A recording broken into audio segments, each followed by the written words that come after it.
आदम अलैहिस्सलाम की वफ़ात के बाद उनके बेटे शीस अलैहिस्सलाम ने उनकी जिम्मेदारियां संभाली। अब तबलीग का काम उन्हें करना था। उधर काबिल जो नर्म जमीन पर जा आबाद हुआ था, उसकी औलाद में फितना, फसाद और सरकशी की जिंदगी इख्तियार की। उन्होंने कत्लोकारों का बाजार गर्म कर दिया।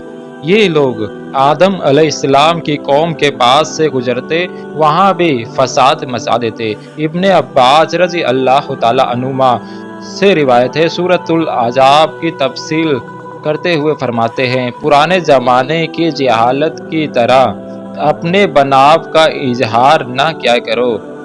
उस वक्त दो नस्लें आबाद थी, एक पहाड़ पर, दूसरी नर्म जमीन पर।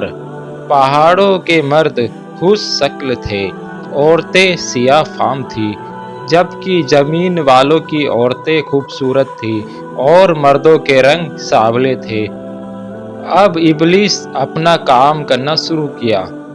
वो इंसानी शक्ल में नर्म जमीन के पास आया और एक शख्स का गुलाम बनकर रहने लगा।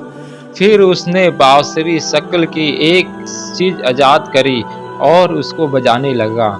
लोग उस आवाज पर लट्टू हो गए। उसकी गिर्द भीड़ लगाकर सुनने लग गए। फिर एक दिन मेले का मुकर्रर हुआ। उसमें हजार मर्द औरतें जमा होने लग गई। इत्तफाक से वहाँ एक दिन पहाड़ी आदमी भी आ गया। उसने मैदानी औरतों के हुस्न जमाल को देखा। उसने अपने कबीले वालों से उनके हुस्न जमालों का जिक्र किया। अब वहाँ के लोग कसरत से मैदानी इलाके में आने लगे।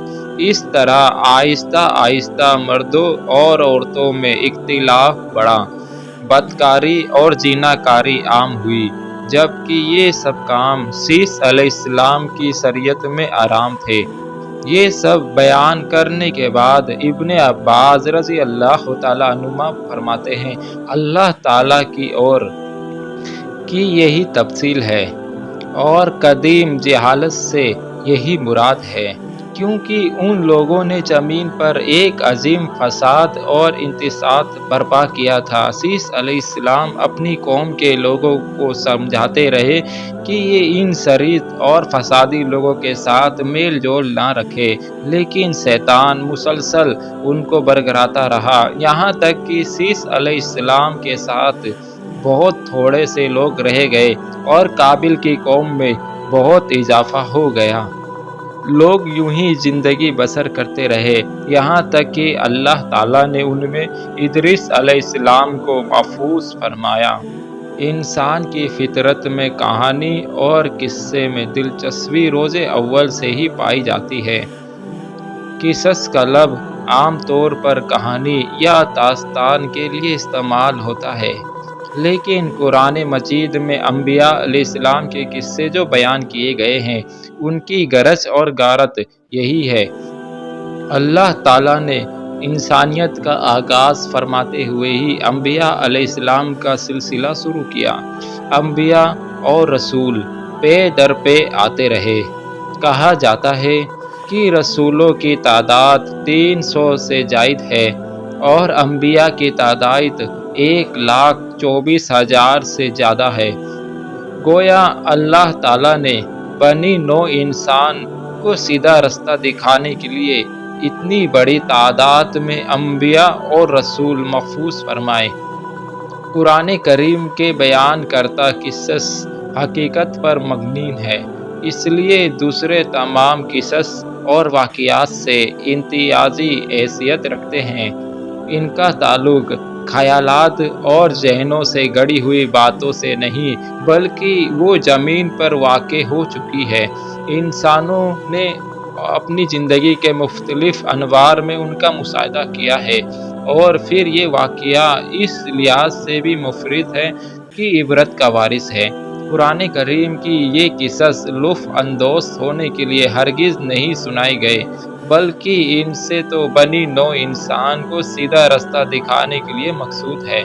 ये मकसद था कि इंसानियत इबरत पकड़े, रोज़े जज़ा के बारे में आँखें खोले, ان واقعات کو سن کر اور پڑھ کر اپنا راستہ منتخب کر لے۔ گزشتہ انبیاء امتوں کی جو بھیانک گناہ کرتی رہی ہے ان سے اپنا دامن بچا لے۔ اسی لیے انبیاء کے حالات سے واقفیت اور ضرورت ہے۔ جب تک ہم انبیاء علیہ السلام کی زندگی کے بارے میں نہیں جانیں گے اس وقت تک ہم قرآن شریف کو نہیں سمجھ پائیں گے۔ کتنی بار سیدنا آدم علیہ السلام کا قصہ بیان ہوا، کتنی مرتبہ نوح علیہ السلام کا تذکرہ ہوا، اسی طرح موسیٰ علیہ السلام اور بنی اسرائیل کا ذکر آیا، فرعون کا واقعہ بیان ہوا۔ موسیٰ علیہ السلام اور فرعون کا ذکر تو قریب 70 مقامات پر آیا ہے اور مسلسل قصہ بیان ہوتا رہتا ہے۔ کتنی سورتوں کا نام انبیاء علیہ السلام کے ناموں سے محفوظ ہے، لہذا جو شخص ان قصص سے لا علم ہے وہ قرآن کے ایک بڑے حصے سے محروم ہے۔ ان واقعات سے رہنمائی حاصل کرنے سے ایک مقصد یہ بھی ہے کہ دعوت اللہ کا راستہ معلوم ہو جائے، لوگوں کو اللہ کی طرف بلانے کا ڈھنگ ہمیں آ جائے۔ اللہ کرے ہم بھی ان لوگوں میں شامل ہو جائے جو اللہ کی طرف دعوت دیتے ہیں۔ ہم بھی نیکی کا حکم کرنے اور برائی سے روکنے والے بن جائیں۔